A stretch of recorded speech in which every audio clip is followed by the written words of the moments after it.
Mike Cahill's latest dramatic exploration of reality focuses on bad people, lots of narcissistic ideas, and little intellectual engagement.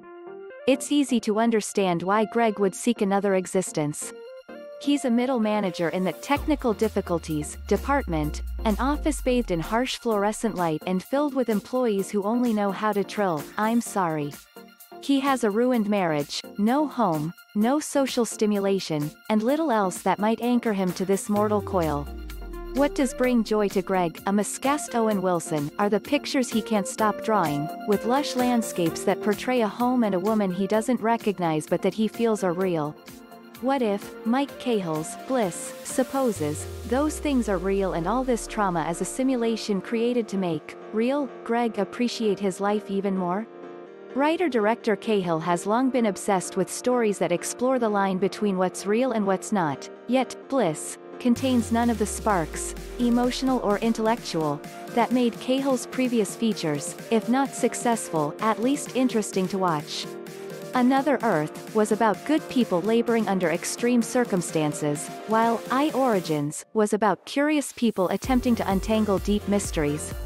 Greg and his eventual partner in exploration, Isabel Salma Hayek, also miscast, are neither good nor curious. Worse, the concepts they explore are often both silly and insulting. "It's starting to feel like you're making this up as you go along," Greg tells Isabel late in the film, a comment that may well be Cahill talking to himself. There are a handful of compelling ideas at play in the film. It's got a pro-science bent, and a real affection for human creativity, but most are buried in head-scratching plot points.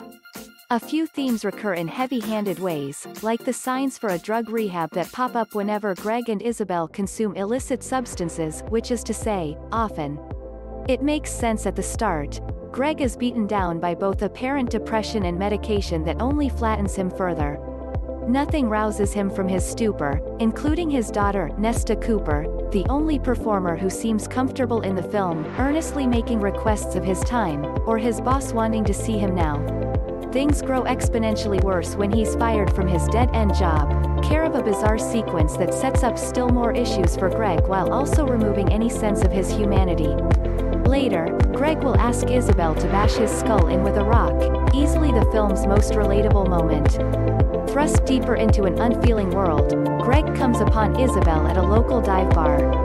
She just so happens to look like the lady from his drawings, though her heavy makeup and terrifying vibe keeps him from recognizing her. Isabel sounds like a crazy person, or at least the movie version of a crazy person.